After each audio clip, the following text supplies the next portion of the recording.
सरकार में मंत्री बनने का अवसर मुझको मिला था। आप सब लोगों ने आशीर्वाद दिया। उस वक्त जो हमने देखा, मंत्री हम बन गए। मंत्री बनने के पहले जो चुनाव हुआ, उस चुनाव के 2 दिन पहले तक जो राजनीतिक स्थिति थी, उस स्थिति के कारण नामांकन के 2-3 दिन पहले तक मुझको ही पता नहीं था कि हम काराकाट से उम्मीदवार होने वाले हैं। यह सच है। राजनीतिक परिस्थिति बनी, हम आए, उम्मीदवार हुए और आप सब लोगों ने आशीर्वाद दिया। तो उस वक्त तक हमको भी ठीक से नहीं पता था। बहुत सारे लोगों से, आज हजारों लोगों से हम डायरेक्ट परिचित हो गए हैं। उस वक्त कहाँ यह स्थिति थी? तो चुनाव में गिर गए, लग गए, आप सब लोगों ने जिता दिया। अब मंत्री बनकर जब हम आते थे, जितने ही लोगों को उस वक्त हम पहचान पाए थे 15-20 दिन में, हम देखते थे कि मंत्री बनने के कारण भीड़ तो बहुत लगती थी, लेकिन जब भीड़ लगती थी, कहीं मंच पर हम होते थे या लोगों के बीच में होते थे, नजर दौड़ाते थे, तो पीछे कोई एक नौजवान या कोई व्यक्ति नजर आता था, उसका चेहरा लगता था कि यह आदमी तो चुनाव में बहुत मेहनत कर रहा था। तो चुनाव में इतना मेहनत कर रहा था, आज हम मंत्री बन गए हैं, तो उसको आना चाहिए हमारे पास, कुछ हमसे मांगना चाहिए, कहना चाहिए, कोई प्रस्ताव देना चाहिए। तो आदमी सबसे पीछे खड़ा है।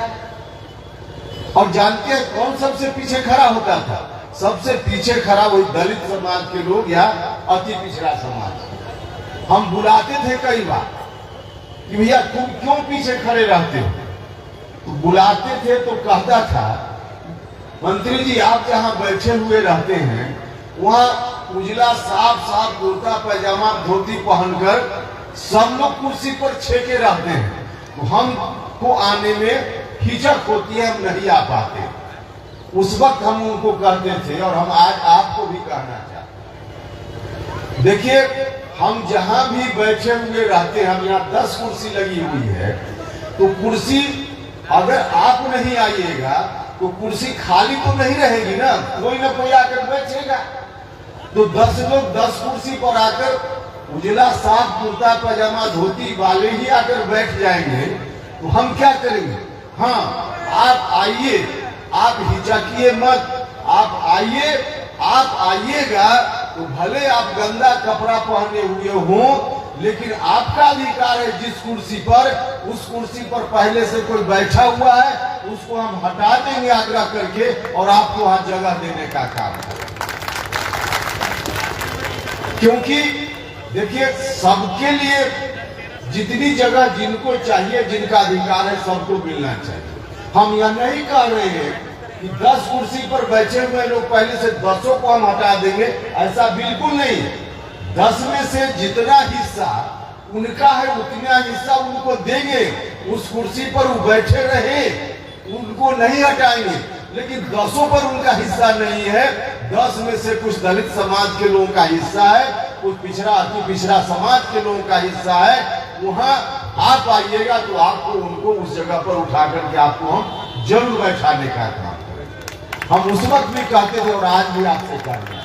देखिए, जब भीड़ लगती थी तो एक तरफ जहां हम पीछे खड़ा देखते थे ऐसे लोगों को, वही कुछ दूसरा उदाहरण इससे उलट यह भी देखते थे कि कई लोग हम देखते थे कि चुनाव में तो इस आदमी का आता पता नहीं था, बगल का कोई साथी इशारा करता था कि वोट आपको नहीं दिया है, लेकिन माला पहनाने के लिए सबसे आगे वह व्यक्ति हमारे यहाँ था।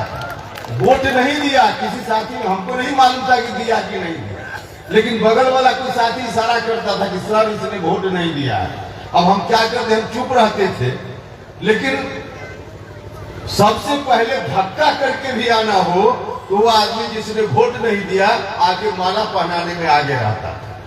भैया समझ लीजिए, जिस तरह से पिछली बार आप सब लोगों के आशीर्वाद से, देश भर के लोगों के आशीर्वाद से भारत के प्रधानमंत्री पद की कुर्सी पर नरेंद्र मोदी जी बैठ गए, इस बार विपक्ष के लोग चाहे जितना कुछ भी कर ले, कुछ नहीं होने वाला है। इस बार भी तय है, भारत के प्रधानमंत्री पद की कुर्सी पर पिछड़ा समाज का बेटा नरेंद्र मोदी ही 2024 में बैठेगा। यह तय है। और जब यह तय है तो पिछली बार आप सब लोगों ने जो ताकत दी थी हमारी पार्टी को, परिणाम हुआ था कि उपेंद्र कुशवाहा सिर्फ काराकाट का सांसद नहीं बना था, हमारी पार्टी भारत सरकार में हिस्सेदार बन गई थी। इस बार भी आपको मालूम है हमारी पार्टी एनडीए गठबंधन का हिस्सा बन गई है। आप सब लोगों ने फिर से इस बार यदि ताकत दी तो फिर से देश में 2024 में नरेंद्र मोदी जी के नेतृत्व में बनने वाली सरकार में हमारी पार्टी फिर से हिस्सेदार बनेगी। तो मौका फिर आने वाला है। अब मौका आपके हाथ में है कि हमारी पार्टी को कितनी ताकत देते हैं, हमारी पार्टी कितना हिस्सेदार बनती है। और हिस्सेदार जब बनेगी तो पिछली बार की तरह आप समझा करके पीछे नहीं रहने वाले हैं। इस बार व्यक्तिगत मेरा भी अनुभव है और हम आपको भी आग्रह करने आए हैं कि उस वक्त भी वोट देने में जैसे आगे रहते हैं, उस वक्त भी धक्का दे करके आप आइए मेरे साथ, आपको भी अपना अधिकार निश्चित रूप से मिलेगा। और इसमें समझाने की क्या बात है भैया, वोट देने का काम तो सबसे ज्यादा आप ही लोग करते हैं ना। आपके परिवार में अगर 8 लोग हैं तो 8 में 8 लोग कोशिश करते हैं कि वोट डाल दें। सब लोग ऐसा नहीं कर पाता। उपेंद्र कुशवाहा के परिवार की महिला तो कहेगी कि आज बहुत धूप है, इस धूप में गर्मी में हम वोट गिराने नहीं जाएंगे। नतीजा होगा कि उपेंद्र कुशवाहा के परिवार में 8 वोट है तो 8 में गिरेगा 3, गिरेगा 4, लेकिन आपके परिवार में अगर 8 है तो 8 में गिरेगा 8। यह काम आप लोग करते रहे तो वोट देने में आगे और काम लेने में पीछे। यह काम कृपा करके मत कीजिएगा। हम आपसे आग्रह करने आए। माता बहनें यहाँ बैठी हुई हैं, इनको क्या बताना है? अनुभव है इन लोगों का। सजग रहने का क्या परिणाम होता है। घर में रोटी सब्जी बढ़िया बनाकर रख दीजिए और चले जाइए निश्चिंत होकर। सजग नहीं रहिए तो पीछे के दरवाजा से बिलैया आएगी और रोटी आपका लेकर चली जाएगी। सजग नहीं रहिएगा तो बिल्ली भी आपका हिस्सा लेकर चली जाएगी। और सजग रहिएगा तो बाघ भी आकर आपका बाल बांका नहीं कर पाएगा। कितनी ताकत है आप लोगों, और ताकत आप लोगों ने दिखाने का काम किया है। इस ताकत का एहसास आपको रहना चाहिए। ताकत आपने दिखाने का काम किया है। एक बार मौका आया था ना कुछ साल पहले, जब किसी कोर्ट ने कह दिया कि दलितों के अत्याचार के खिलाफ जो कानून बना हुआ है उस कानून में कोई केस भी करेगा तो अभियुक्त की गिरफ्तारी नहीं होगी तब तक, जब तक थाना वाला जांच नहीं कर लेगा तब तक गिरफ्तारी नहीं होगी। यह जब मामला आ गया तो पूरे देश भर के लोग आंदोलित हुए और एक दिन पूरे देश भर के दलित भाई सिर्फ एक दिन सड़क पर आ गए। शाम होते होते भारत सरकार को कहना पड़ा कि हम उस कानून में संशोधन करेंगे और गिरफ्तारी पहले की तरह होती रहेगी। यह हुआ कि नहीं हुआ था? एक दिन आप सब लोग आगे आए, देश भर में सजग हो गए तो भारत सरकार को भी मजबूर होकर आपके साथ सहमत होना पड़ा था कि नहीं होना पड़ा था? सहमत होना पड़ा था। तो इतनी ताकत है आप लोगों के पास। और अभी कुछ लोग कोशिश करेंगे कि कंफ्यूजन पैदा करके आपके वोट को हासिल कर ले। जब मौका मिला 15 साल बड़े भाई और 20 साल से छोटे भाई और उसके पहले भी उन्हीं के गठबंधन के हिस्सेदार लोग आजादी के बाद से लेकर सरकार में बिहार में, तो सब लोग वही लोग सरकार में रहे लगभग लगातार। और तब भी अभी जो गलत या सही जो आंकड़ा आया है, इस आंकड़ा में सबसे पिछड़ा कौन है? आप ही लोग सबसे पिछड़े हैं। तो इतने दिनों तक शासन में रहे सिर्फ भाषण देने के लिए। भाषण क्या देते थे लालू जी?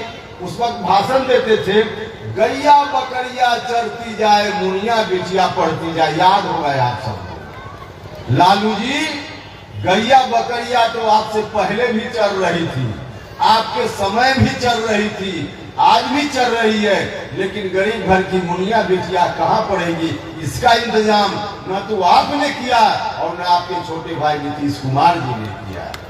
गरीब लोगों को सरकार से सबसे ज्यादा मदद कहाँ चाहिए? दो काम में सबसे ज्यादा मदद चाहिए, एक इलाज के काम में, एक और दूसरा शिक्षा में।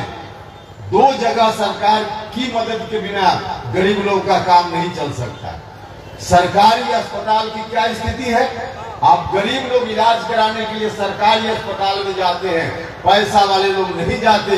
जिनकी जेब में पैसा है लोग चले जाते हैं प्राइवेट अस्पताल में। गरीब आदमी कहाँ जाएगा? उसी सरकारी अस्पताल में। इतने दिनों में एक पीएमसीएच पटना का, जब राज्य भर के गरीब लोग बीमार पड़ते हैं, बड़ी बीमारी होती है, तो पीएमसीएच में जाते हैं।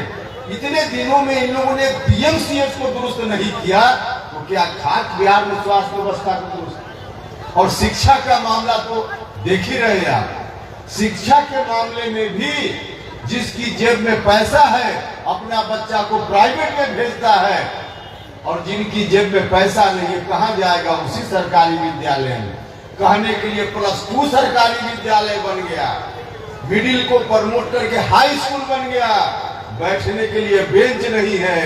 कई विद्यालय तो ऐसा है जहां बच्चे परीक्षा दे रहे हैं, इंटर पास कर रहे हैं, लेकिन इंटर में पढ़ाने के लिए एक भी टीचर नहीं है, ऐसा भी विद्यालय है। इसमें कौन पढ़ता है? गरीब लोग, आप ही लोगों का बच्चा पढ़ता है। तो सरकार को जो करना चाहिए था इन लोगों ने नहीं किया, और अंत में आकर नीतीश जी ने तो और ऐसा कर दिया।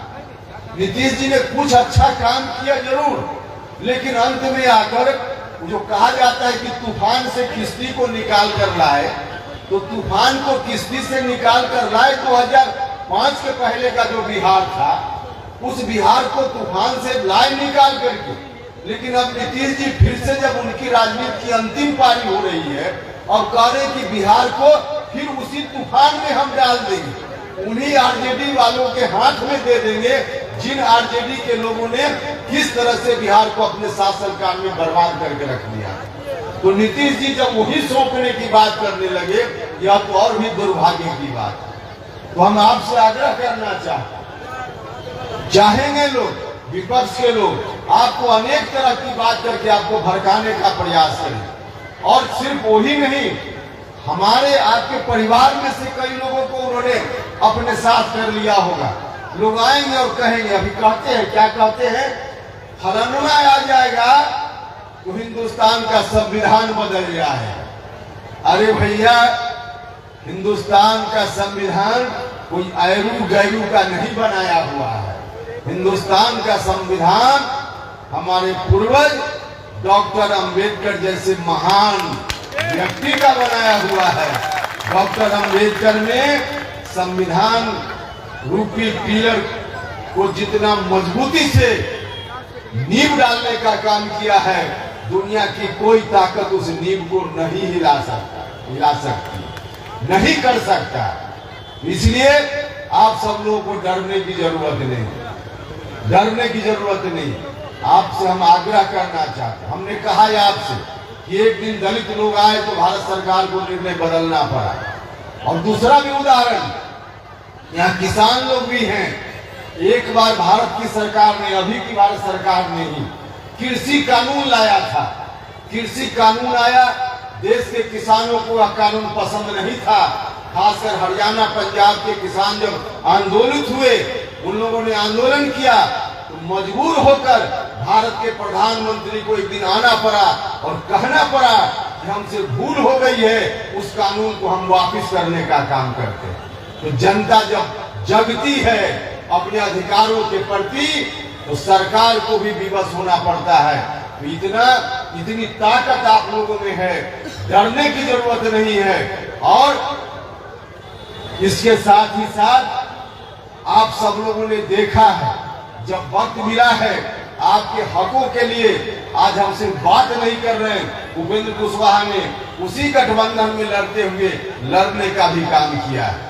हम भारत सरकार में जब मंत्री थे, उस वक्त कॉलेजियम सिस्टम, जिस सिस्टम के माध्यम से सुप्रीम कोर्ट और हाई कोर्ट में जजों की बहाली होती है, आज भी सुप्रीम कोर्ट और हाई कोर्ट में दलित समाज का व्यक्ति जज के रूप में एकाध मिलेगा, कोई नहीं है। पिछड़ा, अति पिछड़ा समाज का नहीं है। जो जज बनने की प्रक्रिया है उसमें दलित पिछड़ा अति पिछड़ा कोई बन ही नहीं सकता। एक आध कभी कभी बन जाता है। महिलाओं की संख्या भी बहुत कम है, क्योंकि बहाली की जो प्रक्रिया है वह पूरे तौर पे गलत है। जो जज लोग पहले से हैं वही अपना बाल बच्चा को बहाल कर लेते हैं, उसमें कोई इंतजाम दूसरा है ही नहीं। और इस तरह का इंतजाम होने का परिणाम है कि दलित की बात क्या करे, पिछड़ा की बात क्या कीजिएगा। कोई ब्राह्मण परिवार का अपर कास्ट का बच्चा भी जिसके पास पैसा नहीं हो, पहुंच नहीं हो, पढ़ाई लिखाई में जितना भी तेज हो, वह भी चाहे तो सुप्रीम कोर्ट और हाई कोर्ट में जज नहीं बन सकता, क्योंकि सुप्रीम कोर्ट और हाई कोर्ट में जज बनने की जो प्रक्रिया वही गैर संवैधानिक व्यवस्था है। हम तो बार बार कहते रहे कि सुप्रीम कोर्ट और हाई कोर्ट में जज की बहाली भी जिस तरह से कलेक्टर एसपी की बहाली होती है, परीक्षा होती है, जिसको भी मर्जी फॉर्म भरता है, परीक्षा देता है, पास करता है, एसपी कलेक्टर कोई भी बन जाता है, वही व्यवस्था सुप्रीम कोर्ट और हाई कोर्ट में जज की बहाली के लिए भी होनी चाहिए। खुली प्रतियोगिता परीक्षा हो, जो भी बैठेगा पास करेगा जज बन जाएगा। क्यों? जो लोग जज बने हुए वही बनाएंगे, और जो जज बने हुए हैं वही बनाएंगे तो अपना बेटा बेटी सगे संबंधी को बनाएंगे। जो बन रहा है तो यह बात हम आज नहीं बोल रहे हैं, ऐसा नहीं कि आज बोल रहे हैं। बहुत सारे लोगों को याद होगा, तब भी हम जब भारत सरकार में मंत्री थे उस वक्त भी पार्लियामेंट में सवाल उठाने का काम हमने किया था। तो हमने किया है, जब मौका मिला है हम अपनी विचारधारा के साथ न कभी हमने समझौता किया है और न आगे कभी विचारधारा के साथ हम समझौता करने वाले। हम गठबंधन में जहां भी रहे अलग विषय है, गठबंधन की अलग अलग पार्टियों की विचारधारा अलग अलग होती है। हमारी विचारधारा, हम उस विचारधारा के साथ कभी समझौता नहीं कर सकते, और इसीलिए हम आपसे कहने आए, आपके हक के लिए लड़ाई लड़ने का काम एक वकील के रूप में यदि आप सब लोगों ने हमारी पार्टी को ताकत दी, तो जो लोग भी आज कंफ्यूजन पैदा करते हैं, एक तो गारंटी है कि कहीं से कोई संविधान बदलने का मामला चलने ही नहीं चलने वाला है। और अगर कहीं आपको थोड़ी शंका भी हो तो उपेंद्र कुशवाहा जैसा वकील अगर वहां बैठा हुआ रहेगा तब आपका कोई बाल भी बाका नहीं कर पाएगा। इसलिए भरोसा कीजिए। आप सब लोग मिलकर अपनी सजगता को बनाए रखिए, सक्रियता को बनाए रखिए, वोट देने के समय भी और हिस्सा लेने के समय भी। और साथ ही साथ सब लोग मिलकर इस तरह से अगर रखिएगा तो आगे आने वाले दिनों में हम लोग वैसे लोग हैं, जिस विचारधारा को मानने वाले लोग हैं, उसमें हम लोग कोई समाज में तनाव पैदा करके वोट लेना नहीं चाहते। हम लोग समाज में तनाव पैदा करने वाले लोग नहीं, हम सबका सम्मान चाहते हैं, सबको इज्जत मिले, सबको रोटी मिले, जितना जिनका हिस्सा है वह सबको मिले। कोई जरूरत से ज्यादा नहीं हड़प ले, और कोई ऐसा भी नहीं हो जो बिल्कुल वंचित रह जाए अधिकार से, ऐसा भी नहीं होना चाहिए। जिनको जिनका हिस्सा बनता है सबको उतनी जगह मिलनी चाहिए समाज में, तभी जाकर गैर बराबरी समाप्त होगी और तभी समाज में तनाव भी समाप्त होगा। समाज में कोई समूह बहुत पीछे रहेगा, कोई समूह बहुत आगे रहेगा तो तनाव तो बना रहेगा। तो हम चाहते हैं कि यह जो गैप है वह गैप समाप्त हो और सब लोगों को इज्जत मिले।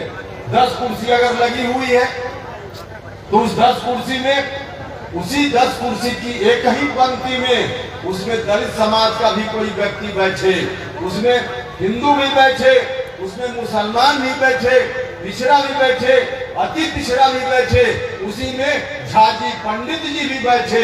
हम ऐसा समाज चाहते हैं जिसमें सब लोगों को जगह मिले, कोई किसी के अधिकार को वंचित ना कर पाए। ऐसा समाज बनाना है, वैसा समाज बनाने की विचारधारा पर हम चलने वाले लोग हैं।